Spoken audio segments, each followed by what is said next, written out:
आपने भी पूर्ण सिंह आजाद की बात सुनी। चुनाव कब से शुरू हुए हैं और चुनाव क्यों होते हैं और चुनाव में किसको चुना जाता है। ये बड़ी खुशी की बात है कि हम लोग 1952 से हमारे विधायक चुनते आए हैं और जो विधायक चुनते हैं वो राजस्थान के अंदर जाकर के अपनी सरकार बनाते हैं, उसका एक मुख्यमंत्री बनता है। दूसरा चुनाव लोकसभा का होता है। लोकसभा में हम लोग एमपी चुनते हैं। एमपी चुनने के बाद में हमारा देश का प्रधानमंत्री चुना जाता है। आप लोग जब से देख रहे हैं हमारा मुल्क चल रहा है, आगे भी चलता रहेगा, क्योंकि इस मुल्क की नींव रखने वाले बाबा साहब भीमराव अम्बेडकर थे। बाबा साहब भीमराव अम्बेडकर ने इस मुल्क का कानून बनाया, इस मुल्क का कानून बनाया। अब 52 से लेके अब 23 चल रहा है। 23 के बाद में लोकसभा के चुनाव भी आने वाले हैं। यहाँ पर ज्यादा उम्र के लोग कम बैठे हैं, नौजवान साथी ज्यादा बैठे हैं साथियों। तो मैं आप लोगों से कहना चाहता हूं कि मैंने कॉलेज में बीकॉम की शिक्षा प्राप्त की थी। बीकॉम करने के बाद में मेरे शुरू से राजनीति का शौक था, मैं करता रहा, कॉलेज में भी करता रहा और मैंने नौकरी भी की है वाटर वर्क्स के अंदर। नौकरी करने के साथ साथ मेरा राजनीति से बहुत बड़ा लगाव था। राजनीति के अंदर मैंने आज तक कांग्रेस को कभी वोट नहीं दिया, क्योंकि जब लोकदल बना था तो मैं 20 साल तक चौधरी चरण सिंह के साथ रहा और चौधरी चरण सिंह के इंतकाल के बाद में जब ये पार्टी खत्म हो गई तो चौधरी चरण सिंह ने पूरे मुल्क के अंदर एक ऐसी टीम पैदा की थी कि जो हर स्टेट के अंदर अपने अपने मुल्क से बने हैं। और मैं भी चौधरी चरण सिंह की टीम का एक सिपाही था। जैसे लालू प्रसाद यादव, मुलायम सिंह यादव, डॉक्टर चंद्रभान और ये बिहार वाला मुख्यमंत्री जितने भी थे वो सारे चौधरी चरण सिंह की देन थी। और जितने जितने नेता थे चौधरी चरण सिंह ने उत्तर प्रदेश में मुख्यमंत्री बनाए और बिहार में भी बनाए, चारों तरफ बनाए साथियों। तो मैं मेरा गुरु था डॉक्टर चंद्रभान, वो एक नारा लगाया करता था कि 8 करोड़ है बेरोजगार, कौन है इसका जिम्मेवार, ये सरकार टाटा बिरला की सरकार। तो साथियों जितने साथी लोग थे वो सारे के सारे, किसी ने तो कांग्रेस ज्वाइन कर ली, किसी ने अपने स्वार्थ के लिए दूसरी पार्टी ज्वाइन करी। मैं आपको ये कहना चाहता हूं और आप लोगों को गर्व भी होना चाहिए कि चौधरी चरण सिंह की पार्टी जब खत्म हुई तो 88 के अंदर हमारे नवलगढ़ के अंदर बहन कुमारी मायावती आई थी। आना किसको था? आना था काशीराम जी को। अभी आप ये मेरा गाना सुन रहे हैं कि काशीराम तेरी नेक कमाई तूने सूती कौम जगाई।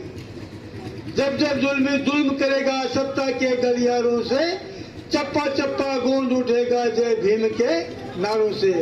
मगर बदकिस्मती क्या है कि हम लोग एक साथ नहीं रह सकते हैं। और एक साथ क्यों नहीं रह सकते कि चतुर चालाक लोग हैं।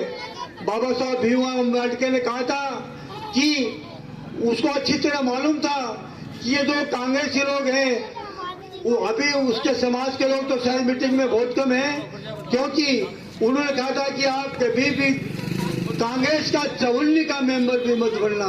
क्यों नहीं बनना? जब बाबा साहब को संविधान सभा का मेंबर बनाया गया था तो साथियों बाबा साहब सबसे पहले बंगाल से खुलना नाम के गांव है, वहां से संविधान सभा का मेंबर चुना गया था। तो बाबा साहब चुना गया तो ये जो कांग्रेसी लोग थे इनके पेट में दर्द होने लग गया कि बाबा साहब तो संविधान सभा का मेंबर बन के आ गया। तो साथियों ये लोग इतने चतुर चालाक थे कि उस खुलना नामक गांव को पाकिस्तान की सीमा में दे दिया। अब बाबा साहब से कहा कि बाबा साहब आप कहाँ के मेंबर हो? तो महाराष्ट्र के अंदर एक मुस्लिम ने अपनी सीट खाली की और सीट खाली करने के बाद में बाबा साहब उसके मेंबर बने। अंग्रेजों ने स्पष्ट कह दिया था कि जब तक बाबा साहब भीमराव अम्बेडकर इस संविधान सभा के मेंबर नहीं बनेंगे हम देश को आजादी नहीं देंगे। मजबूर होकर के बाबा साहब को उसका मेंबर बनाया गया और मेंबर बनाने के बाद में संविधान सभा का अध्यक्ष बना गया। और साथियों जब वो अध्यक्ष बन गया तो जैसे लोग मुझ पे हंसते हैं ना, उसी तरह वो 10 मेंबर बाबा साहब पे हंस रहे थे कि बाबा साहब अकेला संविधान कैसे लिखेगा। बाबा साहब इतना विद्वान था, वो दलित समाज से जरूर था।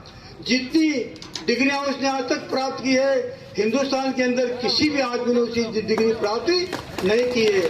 अगर यहाँ पर मेरे बहुजन समाज के लोग बैठे हैं, मेरे दलित समाज के लोग बैठे हैं, तो साथियों बाबा साहब को याद करना चाहिए।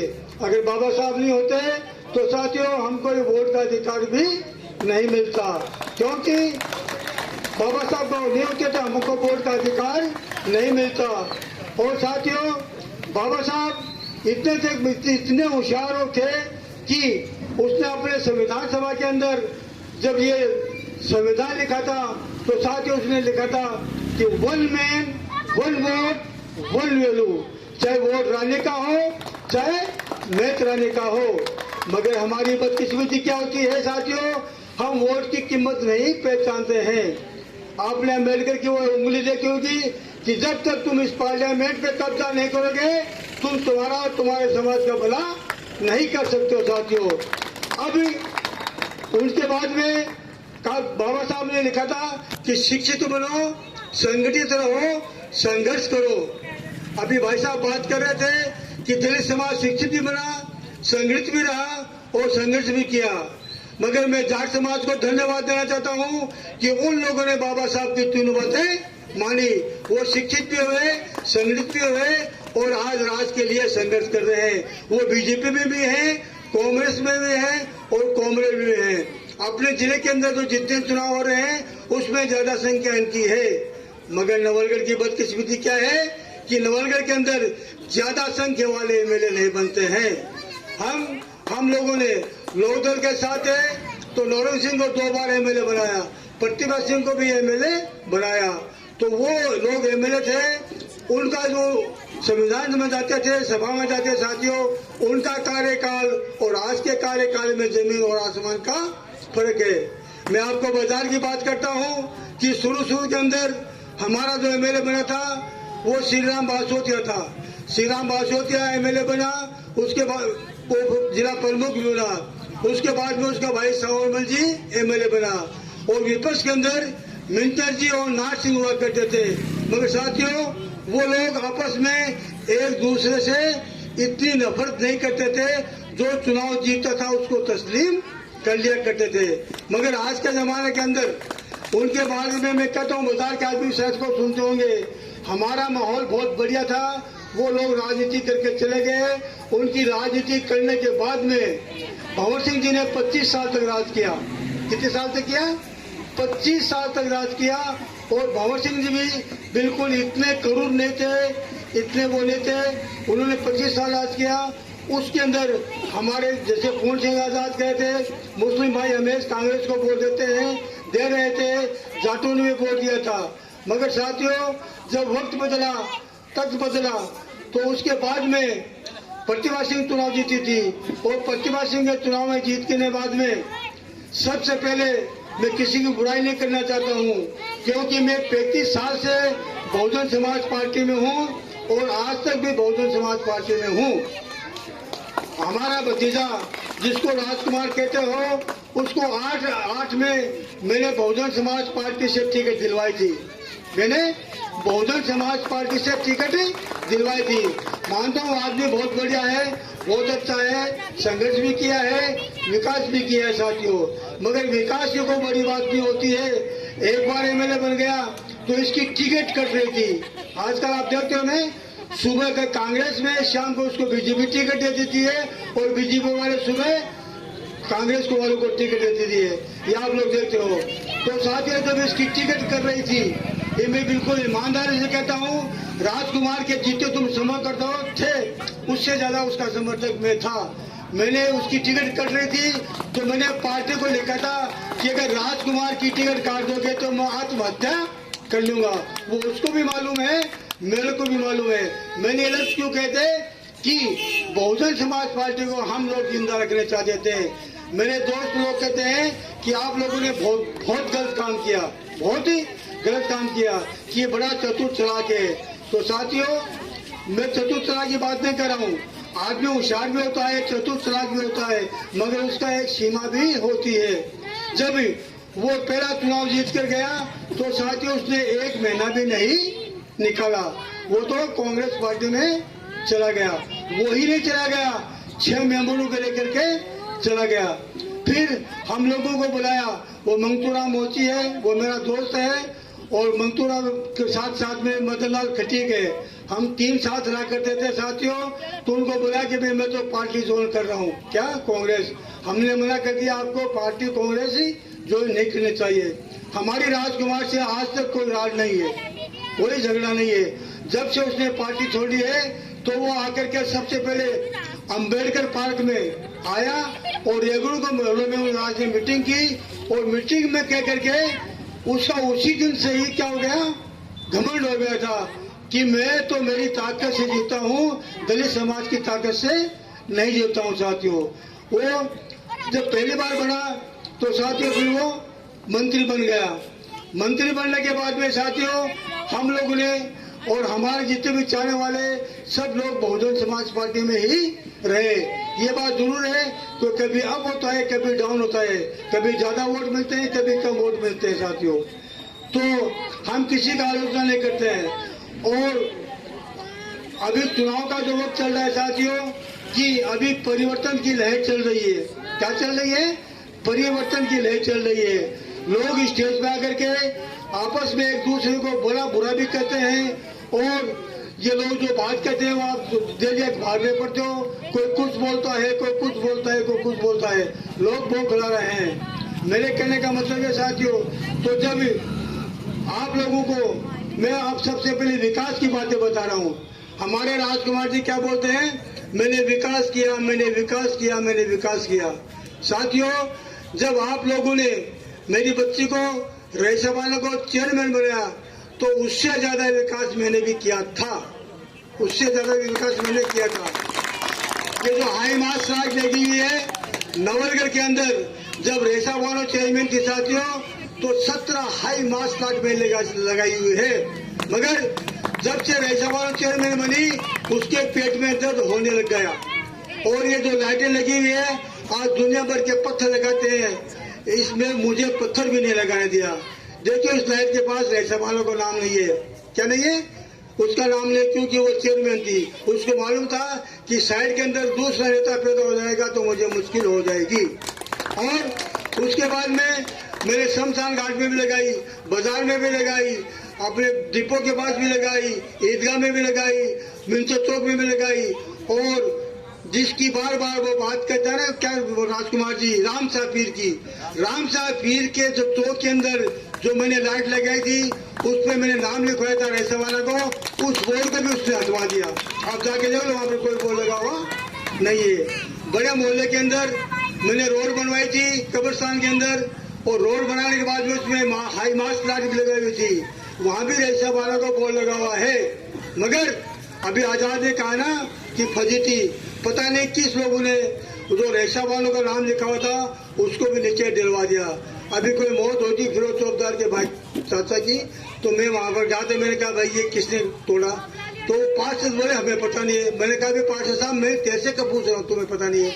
नहीं तोड़नी चाहिए थी, तोड़ने से क्या फर्क पड़ता है? तो मैं असली मुद्दे पर रहता हूँ साथियों।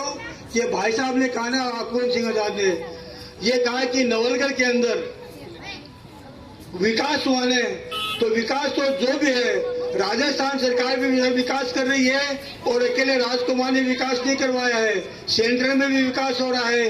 और राजस्थान में 200 एमएलए हैं, सारे के सारे एमएलए अपने अपने क्षेत्र में विकास कर रहे हैं। मगर साथियों, विकास के साथ साथ जितना विनाश इसने किया, आजाद ने कहा कि सबको क्या सिखा दिया, विकास करो। अब यहाँ मैं खड़ा हूँ, मैं आपको भाषण दे रहा हूँ, तो विकास करना हमारे एमएलए का फर्ज होता है। ये तो मंत्री बन गए थे, मंत्री बनने के बाद में इसने अपना विकास कितना कर रखा है वो आप लोग जानते हैं। इसके साथी लोग हैं, वो कम से कम जितने भी हैं सारे के सारे एमएलए बने जाते हैं। और एमएलए बनने के बाद में वो इंसान को इंसान भी नहीं समझते हैं।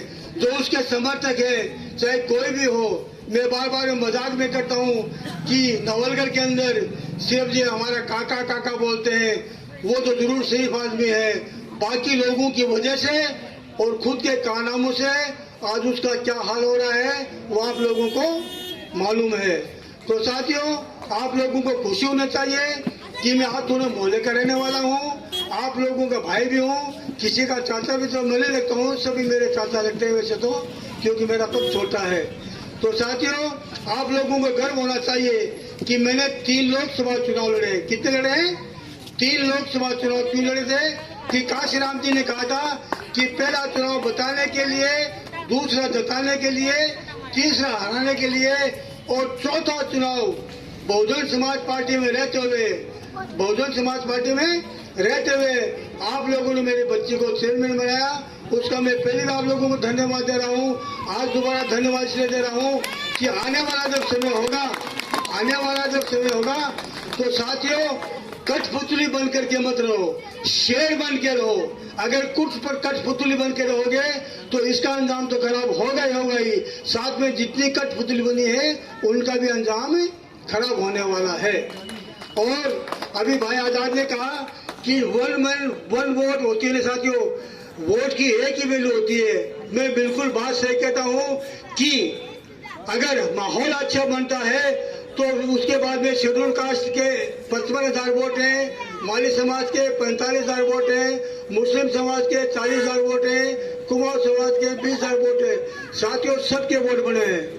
अभी कुछ दिन पहले रावण वहां पर आया था, फैक्ट्री के अंदर आया था, तो उसने अपनी मीटिंग में कहा था कि जिस समाज के 10,000 वोट है उसका एमएलए बनता है। इससे बड़ी बदनसीबी और क्या होगी साथियों?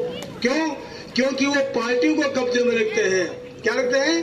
पार्टी को कब्जे में रखते हैं। और जब टिकट लेते हैं साथियों, हमें बहुजन समाज पार्टी के हैं, मायावती को लोग बदनाम करते हैं कि वो पैसा लेती है। पहले तो टिकट ले लेते हैं, फिर उसको बदनाम करती है। और ये कितना पैसा दे करके टिकट लेते हैं साथियों। क्यों? ये लोग सिर्फ पैसा कमाने के लिए ही एमएलए बनते हैं या मिनिस्टर बनते हैं। और मेरे घर वाले भी मुझे नाराज रहते हैं कि आपको अभी घर बैठ जाना चाहिए। मगर मैं इसलिए घर नहीं बैठा कि जितने भी आपने बने हैं, राजकुमार जी के बाद में खुद का घर बनाया, उनके पार्षद थे उन लोगों ने अपना घर बनाया, उनके ठेकेदार थे उन लोगों ने अपना घर बनाया।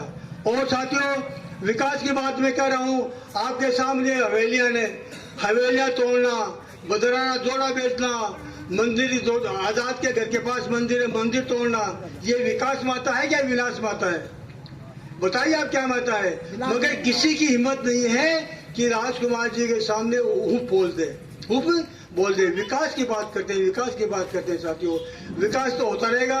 अब ये छोटे बच्चे हैं हमारे, ये बच्चे पढ़ेंगे, पढ़ने के बाद में कोई डॉक्टर बनेगा, कोई इंजीनियर बनेगा, अगर उनके घर वाले उनको बनाना चाहते हैं साथियों। तो मेरा कहने का मतलब है कि अभी 25 तारीख में 8 दिन बाकी हैं। हमारा वोट और दलित समाज का वोट और माली समाज, अभी किस के क्या बोलते हैं, हमारा वो चेयरमैन था ना, जितने भी नवलगढ़ में चेयरमैन बने साथियों, सबकी हवेलियां बनाई हुए, मगर गुलाम नबी आजाद की तो वही खुट्टी बनी बैठी है। मैंने कभी भी भ्रष्टाचार नहीं किया है, न कभी किसी से पैसा लाए, न कभी पट्टों में मैंने पैसा लिया, कोई भी कर सकते हैं। अभी आप लोगों को गर्व होना चाहिए, खुशी होना चाहिए कि हमारे मोहल्ले का एक 80 साल का बुजुर्ग चुनाव लड़ रहा है, तो इसके इतना वोट तो कम से कम सम्मानजनक वोट दें, ताकि आने वाले समय में दूसरा कोई मुस्लिम समाज का नौजवान या पैसे वाला चुनाव लड़ने की हिम्मत करे, दूसरा चुनाव लड़ने की हिम्मत करे। और चुनाव के अंदर साथियों अभी आप देखते हैं कितना धन लगता है, कितना धन लगा रहे हैं। तो साथियों बाबा साहब ने ये हमको वोट का अधिकार मोल बेचने के लिए नहीं कहा था। काशी राम जी ने कहा था कि जो समाज, जो इंसान अपना वोट मोल बेचता है, दारू में बेचता है, साड़ी में बेचता है साथियों, वो आदमी, वो इंसान, वो समाज कभी सम्मान की जिंदगी नहीं जी सकता है। हवेली बना सकता है मगर साथियों हवेली बनी हुई भी टूट सकती है। आपके सामने हवेली टूटी हुई है और उस हवेली को बिना परमिशन बना रहे हैं और रोड के ऊपर ही बना रहे हैं। किसी की भी बगावत करने की हिम्मत नहीं है। आजाद कहते हैं बगावत करने वाले को 151 के अंदर बंद करके टट्टी पेशाब निकाल दिया जाती है साथियों। तो ऐसा हमारा एमएलए क्या काम का साथियों, खुद का विकास कर लो और अपने साथियों का विकास कर लो। ज्यादा मैं किसी को बुराई नहीं करना चाहता हूँ। अब बिल्कुल सत्य है, अगर आप लोगों के समझ में जाए तो आज मेरी और बीजेपी वाले की टक्कर है साथियों। मगर कब हो, जब आप लोग अपने वोट की ताकत को पहचान जाओगे और वोट को साथियों यूं बेच दोगे, यूं कर दोगे। मेरी कई लोगों से बात होती है मुस्लिम समाज के, जब हम राजकुमार का नाम लेते हैं तो क्या बोलते हैं 70 पार, क्या बोलते हैं 50 पार। यह बात बिल्कुल सत्य है कि 70 पार भी हो सकता है, 50 पार भी हो सकता है, मगर होगा कौन ये 3 तारीख को मालूम पड़ जाएगा। और आप लोग शायद नहीं घूमते हो, मैं हर गांव में घूमता हूँ, लोग 70-30 की बताते हैं। यहाँ पर 70% है, यहाँ पर 30% है, यहाँ पर 30% है। तो दलित समाज के लोग भी मेरे बेटे हैं और भी शायद और भी सुन रहे हैं। अगर ये लोग जागृत हो जाएंगे, अभी मेरे को भाई फिरोज कह रहा था कि दलित समाज के लोग हैं वो आकर के क्या ज्वाइन कर रहे हैं, बीजेपी ज्वाइन कर रहे हैं। वो क्यों कर रहे हैं? वो बाबा साहब को मानने वाले हैं, मगर उनकी मजबूरी क्या है, कम से कम नवलगढ़ के अंदर जो आतंक फैला हुआ है वो आतंक तो समाप्त हो। और ये दूसरा है, ये भी मैं मन से कहता हूँ, डरने वाला नहीं हूँ, ये दोनों का अंतिम चुनाव है, ये दोनों का अंतिम चुनाव है। एक चला जाएगा, दूसरे को भेजने को हमें समय नहीं लगेगा साथियों। अब समय काफी हो गया है, तो मैं एक आपको बात और बता दूं, लोगों को बहुत बुरी लगेगी या कड़वी लगेगी। अभी 2 रोज पहले राजस्थान पत्रिका के संपादक महोदय आए थे, क्या नाम उनका संपादक अपुन जी, गुलाब चंद कोठारी, आप जानते हो, बहुत बड़ा विद्वान है, बहुत बड़ा विद्वान है। तो उन्होंने मुझे बुलाया था, मुझे बीजेपी वालों ने अपनी बात बता दी, कांग्रेस वालों ने बता दी, मुझे बता दी। तो कोठारी साहब मेरी उम्र के 80 साल के थे, उसने मैंने पूछा आजाद साहब आपके यहाँ राष्ट्रीय पार्टी 3 है, एक बीजेपी है, एक कांग्रेस है और एक बहुजन समाज पार्टी है। मैंने कहा कोठारी साहब आप गलत बात कर रहे हैं, आप गलत बात कर रहे हैं। नवलगढ़ के अंदर सिर्फ 2 ही राष्ट्रीय पार्टी है जो चुनाव लड़ रही है, वो एक तो है बीएसपी, दूसरी है बीजेपी। बोले कांग्रेस से राजकुमार चुनाव लड़ रहा है, वो राजकुमार कांग्रेसी है ही नहीं। हाँ, बिल्कुल राजकुमार कांग्रेसी है ही नहीं। अगर कांग्रेसी होता तो ये पार्टी छोड़ के नहीं जाता। अगर कांग्रेसी होता तो साथियों चुनाव में लोग तो बहुत बुरी बुरी बातें कहते हैं। मुझे मेरी आत्मा में इतनी दुख है, यहाँ पर कोई तबलीग जमात वाले बैठे हैं साथियों। जब हमारी तबलीग जमात के सदर कौन थे, मौलाना साहब हमारी तंजीम के सदर थे।